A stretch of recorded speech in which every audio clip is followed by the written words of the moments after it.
everybody. This is Connie with the Artisan Company. Welcome back to the channel.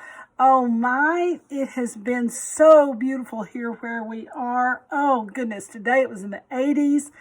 It's just, I got every window in the house open. So with that, and in keeping with our spring blooming and blossoming here, we're going to do a throwback today to the 1970s. So, let's get started. All right, so I know anybody who grew up in the 60s and 70s, maybe early 80s, remembers the Puka shell necklaces. Oh my gosh, everybody and their grandmother wore them. Actually, I saw someone wearing one the other day. And he was a 20-something-year-old. So I was like, wow, they're on a comeback. So let's look at those today. You remember David Cassidy always wore a puka shell necklace on the Partridge Family? Okay, so this is what we're going to do today. We've got, I've got a strand of shells here. Now, puka shells can be irregular and kind of, all different sizes, and they graduate from larger to smaller or just all the same size all the way around. But what I wanted to do is use this type of shell, which is this is a 10 millimeter flat round rondelle shell.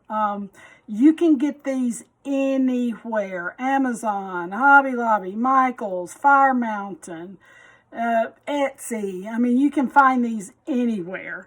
So we're using a strand of these.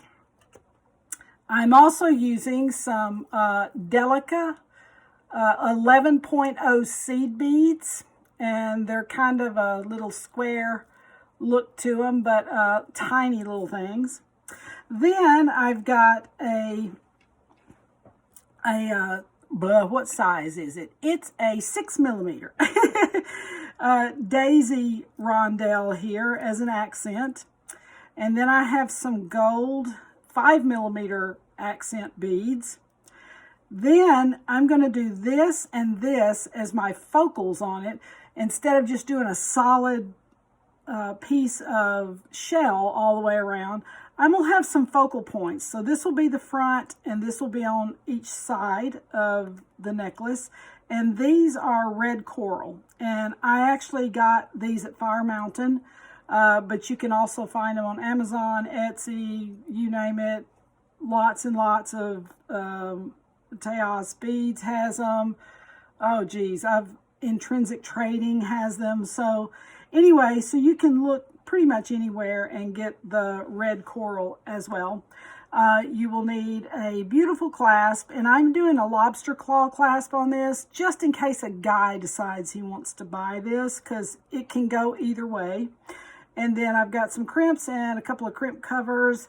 And then obviously you will need a medium beading wire, and this is AccuFlex, or you can get Soft Flex, 49 strand, medium weight. Okay, I think that's it. Let's get rocking. Okay, the first task at hand is to divide up all of your beads that are on your strand. I'm going to make this about a 16 or 17. Hopefully it'll hit at 17. That's what my marker is. But anyway, I've got all the beads divided into two groups evenly. So the same amount as on this side as on this side. And so what I'm going to do first is I'm going to work in the center and work out. So let's get going. All right, first of all, we're going to put on a gold bead, and I'm adding these little things right here and a few things here just to give it a little bit more in this particular time frame, so to speak. So that way it'll be kind of brought forward. But anyway, so I've got one of the gold seed beads and one of the little rondelles, and then I'm looking at the sizes of my centerpiece, and there's only 5 pieces here, so we're just gonna put those little guys on. I'm gonna put one little seed bead right in the center, and you can do actually any color seed bead if you want to in the middle of this. Gold would have been beautiful actually. Probably should have thought about that, but I didn't. So anyway, all right, next one. Simple, simple, simple project, but so much fun. Oh my goodness. I had a blast growing up, and you know, I grew up in the 70s, and so all the bell-bottom pants and, you know, crazy colored clothes and crazy outlandish jewelry was just so much fun and free, you know, and so I thought, oh, that would just be a fun thing to come back to. All right, so I've got the centerpiece done here, and you can use anything or nothing in the middle if you don't want to. I'm just giving it a little bit of an accent. So, and you don't have to put seed beads in between here if you want them to butt up against each other. That's fine too. There is no right or wrong. These are just all design choices. Okay, so there's my centerpiece. Let's get moving on the side. All right, next section here. I went ahead and put another little daisy spacer right there on the other side of that bead because I think it looks great that way. So I went ahead and did that. All right, so next thing we're going to do is we're going to start a string of 10 of the shells. So just start anywhere. A seed bead goes in between each one if you want that. That's what I'm doing to give it a little more color and separation so you can really see the shell. But that's a design decision. It is not mandatory. You can stack these right on top of each other if you want to in the design. And you can go, if you want more in this section right here, just add more shells and beads. Also, you can do a larger seed bead in here, maybe an 8.0. It would be stunning with an 8.0 in between here as well. So it's endless, and there is no right or wrong. I'm just giving you suggestions here for what I'm doing, and I am loving it. One more, and number 10. All right, there's number 10. Then we're going to add a daisy spacer. So there's your complete thought right there in that little section. Okay, next little section is going to be the accent. Next little section's accent. So we're going to do one of these pieces of red coral. And here's the other thing. You can do anything here. If you want just a piece of stone there, that's great. If you want a different shell there, if you want just a solid piece of metal, if you want nothing there, it does not matter. It's endless. So I decided I wanted a little accent right there to bring the eye down to the focal point in the middle. So what I did is I'm adding my little red coral here, and I'm flanking the red coral with the daisy spacers. So there is that section. So you can see where we're headed. Isn't this gorgeous? Oh my gosh, this is gorgeous. All right, so the next section, we're going to pick up right here with another shell. It's like rinse and repeat. Rinse and repeat. All right. And I'm going to finish out all of these on this side to the end. And if I happen to not have enough shell, I probably might have needed 2 strands of the shells, but we'll see. If I need extra for the end, we'll pull something in and look at it. All right. So I'm going to finish this whole pile right here out just like this, spaced out just like this, all the way to the end. You do yours, and I'll do mine.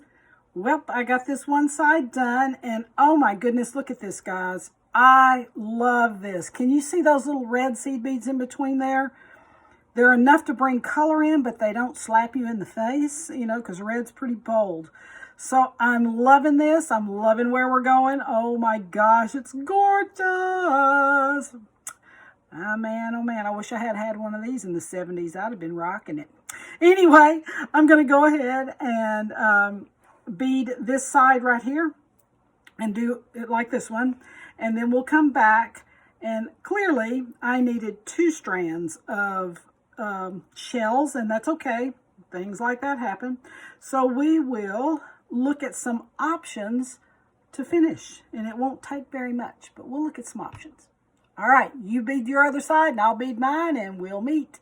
We're getting to the tail end of this necklace, and like I thought, I didn't have enough beads actually to go all the way up to the top. But if you get a really long strand or a couple of strands, these are just ideas. You can do it any way you want to, okay? You can either continue this all the way up to the top, or you can do another strand of these in a smaller size and finish out. I had a strand like that, but mine was white, and this is kind of an off color, so I didn't want to use the white. So I got to digging in my beads. You know, I save everything. And I had these beautiful ivory color, off-white color, 6.0 seed beads. And they are the Rocals and 6.0, and it's called Opaque Pear, like in the fruit, Opaque Pear. And I got these from, I want to say Fire Mountain is where I got these. But I thought, oh wow, this is the perfect thing to finish this out. And so I'm going to use these. And I also thought, because this is smaller, it will be more comfortable around the back of the neck also. So it's a twofold thing. Sometimes when you get chunky stuff like this going around the neck, it can be a little much, especially with your hair and all that kind of stuff like that. But these smaller ones will give you a little more room to breathe. And so, yeah, it was a win-win. Ha ha! Okay, so what I'm going to do is, you can see what I did. I went ahead and added another accent bead with 2 of the little daisy spacers there. And then I'm starting this thought right here. So all it is this 20 beads on mine. It could be more or less on yours, but I'm just going to bead them straight up, just like that. And that's it. So I'm going to bead it, and I'll be back. Okay, I went ahead and put the clasp on just to expedite time for the video. But guys, oh my goodness, look at this. Aha! I feel like I just went back to my high school days. Oh my goodness, I love this. It's a current rendition of a puka shell necklace. And like I said, you can do just all shells, which are the original ones that all the guys were just all shells with no accents. But, you know, I like the accents, and they started doing accents on them a little bit later on. So anyway, have fun with your project. Get ready for summer. Do a puka shell necklace. If you had fun with this, make sure you like and subscribe, comment. I love hearing you guys' comments. I'm so happy I'm able to help you with some things. I always answer. So please send me those comments. I always answer. Hope you guys have a blessed week ahead and enjoy the sunshine. See you next week. Bye.